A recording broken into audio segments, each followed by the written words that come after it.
Hey friends, this is Kathrin Shaffer from Unpolished but Called.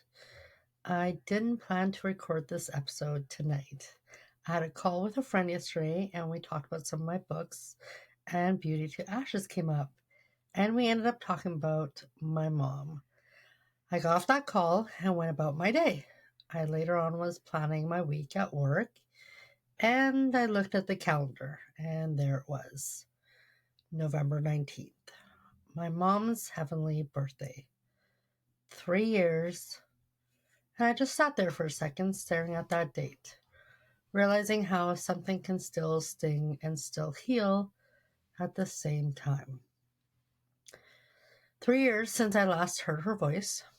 3 years since I laughed at one of her one-liners that came out of nowhere. 3 years since she made me roll my eyes for trying to mother me when I was already grown. 3 years and it still doesn't feel real. If you've ever lost someone, you know that feeling. You go through the motions, you do the work of healing, but there's still that small part of your heart that refuses to believe they're not just a phone call away. And that's how grief works. It's not a season you pass through, it's a companion you learn to walk beside. And some days it's quiet, respectful, almost gentle. Other days it's loud, inconvenient, and uninvited. But it's always there in some way. I wrote Beauty to Ashes because of that companion, because I didn't want grief to be the only thing left of her story, or mine. I didn't know then that God was already taking what broke me and beginning to build something redemptive out of it. The funny thing is, my mom passed before I came to faith, before I met Jesus in a way that changed everything. Back then, I didn't understand what people meant when they said, God gives beauty for ashes. I just knew I was standing in a pile of them, and I didn't know what to do next. My mom would have laughed at that image, and she probably would have said something like, well, sweep up, kid. Can't live in ashes forever. And she had that kind of humor, the dry, matter-of-fact kind that could slice through sadness before it swallowed you whole. My mom, she loved to laugh. She loved old movies, the black and white ones where every line was clever and every pause meant something. She'd watch comedies and make these sharp little comments that would have made me laugh harder than the show itself. She taught me to pay attention to people, not just what they said, but how they said it. The way their hands fitted it when they were nervous, the way they avoided eye contact when something hurt. She'd say, watch people, honey. They'll tell you who they are without saying a word. And she was right. I still do that. It's how I write, how I connect, and how I serve. She gave me eyes that see past words, and that's a gift that followed me long after she left. She also taught me how to laugh at myself, a skill I didn't realize was survival level, important until life decided to test me. When everything goes wrong and you still find the strength to laugh, that's not denial. That's faith wearing sneakers. Even back then, before I really knew Jesus, I think he was working through her words, her resilience, her love that never had conditions attached to it. She loved me when I was easy to love, and she loved me when I wasn't. She'd tell me all the time, "You're the strong one, Kathrin. You can do anything." And for years, I thought she meant I was invincible. That strength meant doing everything alone, never breaking, never needing help. But now, after coming to faith, I finally get what she was trying to say. She wasn't telling me I was unbreakable. She was telling me that even when I broke, I would always find my way back. That there was something inside me, or maybe someone, that would hold me up when I couldn't hold myself. And boy, I wish she could see me now. Not because I've got it all together, far from it, but because I finally understand strength the way she meant it. I finally know it's not about self-reliance, it's about divine dependence. When she passed, I didn't know Jesus. I didn't have that language yet. The faith, the peace, the knowing. I just had pain. But pain was the place he met me first. And it's strange to say that now, that God met me through grief, but that's exactly what happened.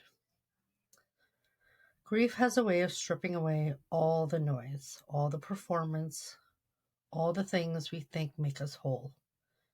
It takes us down to the core of who we are. And there, in that raw, trembling space, God whispers, "Now we can begin."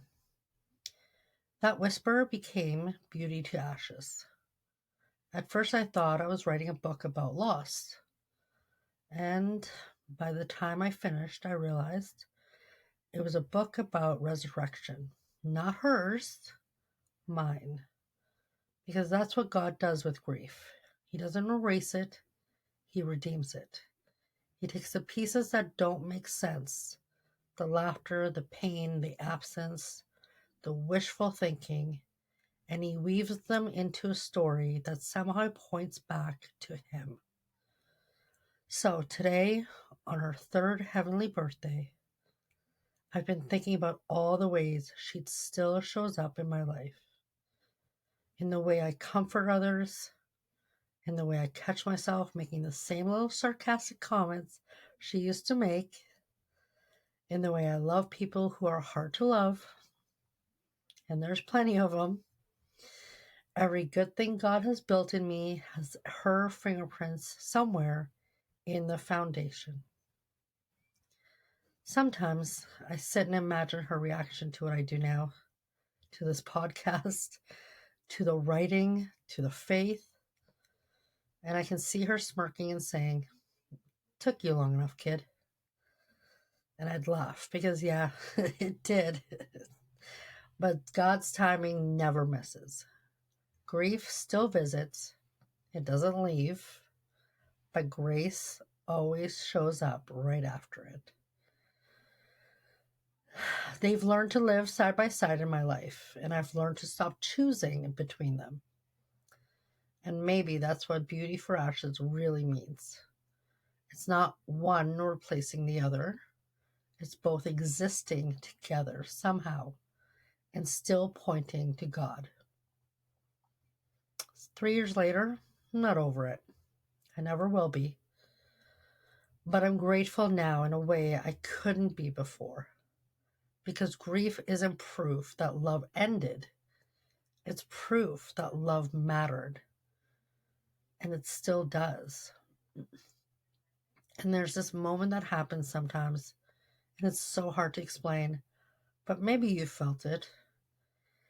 It's when grief and gratitude overlap, when you start crying because you miss them, but halfway through you start thanking God you ever got to love them that much. It's strange, holy ground, where ache and appreciation shake hands. And that's what tonight feels like. 3 years ago, I would have done anything to make the pain stop.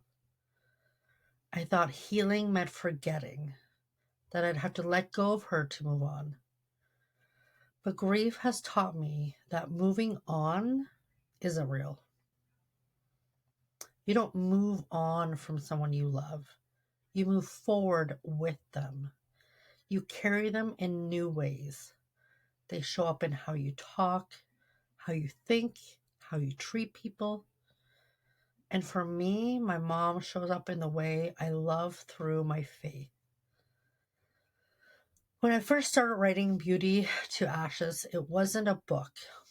It was therapy. It was me sitting down with God, pouring out all the parts I didn't understand. I didn't know how to pray properly yet. I didn't have the fancy church words. I just had tears and memories. So I wrote. And somewhere between the pain and the pages, God started doing something beautiful.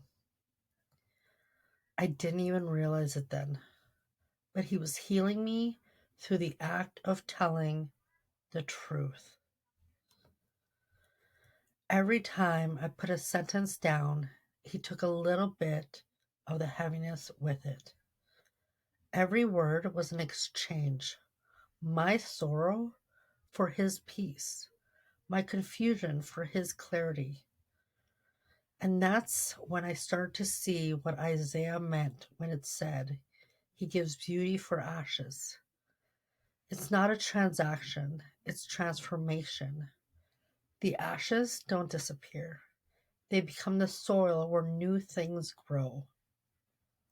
So when I look back now, I see the thread of grace running through all of it, even in the moments that felt unbearable. Even when I was angry, even when I said, Lord, I don't understand. He didn't flinch. He stayed. And that's the part I wish I could tell my mom. That even when I thought I was alone after she passed, I wasn't.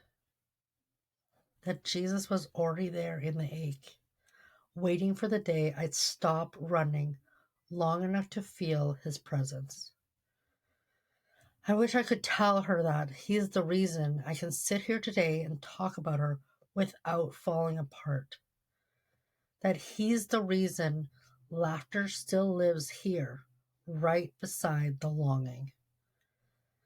That He's the reason her words, "You're the strong one," finally make sense to me now. I used to think strength meant surviving. Now I know it means surrendering. Letting God do what I can't. Somewhere between the hospital goodbyes and the silent nights afterwards, God was already writing resurrection into the story. I just couldn't see it yet. And now, 3 years later, He's still doing it. Every time I get to share her story or mine, every time I see someone else find healing in the same pages that once held my pain, that's resurrection.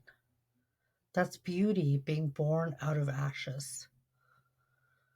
And I'll be honest, I didn't think Beauty to Ashes would reach anyone. I just wanted to make sense of what didn't make sense. But God had bigger plans. Because that's what He does with broken things. He multiplies them. He takes what should have ended us and uses it to begin something new. That is the strange math of grace. Nothing's wasted, not even grief, especially not grief. I think that's why anniversaries like today matter so much. They're reminders, not of loss, but of love, of the fact that we were blessed enough to have someone who changed us so deeply that even heaven can't silence their echo. I don't see grief as punishment anymore. It's a reminder of what it means to have loved well. And maybe that's the greatest reflection of God's own heart, that we ache because He built us for connection, not separation. There's something sacred about realizing that your healing is part of your mother's legacy too. That's the prayers she whispered over you when you didn't even believe in prayer are still unfolding now. That her faith in you, even before your faith in Him, was never misplaced. She used to tell me I could do anything. And she was right, but not in the way I thought. Definitely not in the way I thought. It's not that I can do anything because I'm strong. It's that I can do all things because of the one who strengthens me. And she planted that truth long before I knew what Philippians 4:13 meant. And I think about that sometimes. Our mothers often preach sermons they never know they're preaching, through their laughter, through their persistence, through the way they keep loving us, even when we're hard to love. She didn't just tell me who I was. She told me who I could become. And maybe she didn't get to see it here, but she gets to see it now. Grief doesn't get to have the final word. It never did. Love does. And faith does. God does.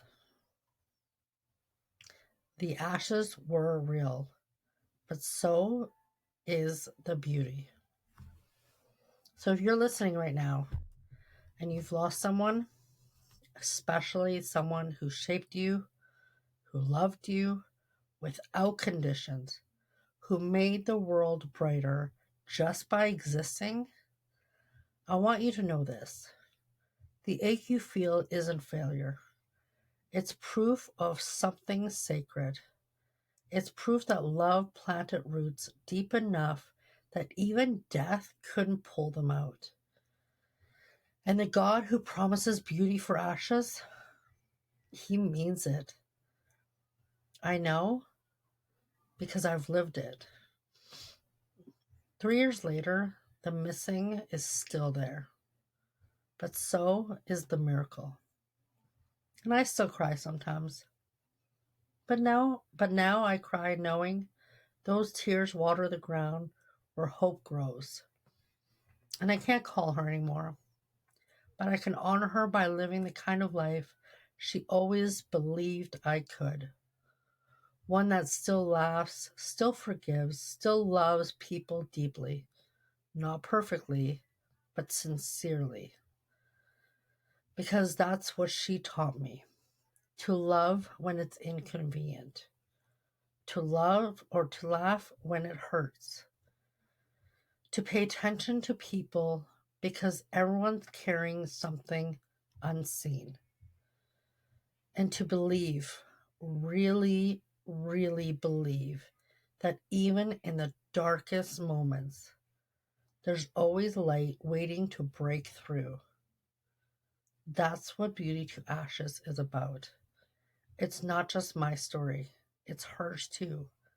Because without her, there would have been no ashes. And without Jesus, there would have been no beauty. You've been listening to Unpolished but Called. I'm Kathrin Shaffer, and today I just wanted to share my mom with you. Her laughter, her lesson, her legacy, and the grace that found me after she was gone. If you're walking through grief, please know it's okay that it still hurts. It's okay to still miss them. But let those tears fall into God's hands. He knows how to turn them into something beautiful. My mom taught me how to love, but Jesus taught me how to live again. That's the beauty that came from the ashes. So if this episode spoke to you, share it with someone who's missing someone today too. And if you need more encouragement, you can always find me at kathrinshaffer.com. Hit the like button, subscribe, and until next time, keep showing up to your own story. Keep letting grace do what grief can't. And remember, heaven's not as far as it feels. Until next time.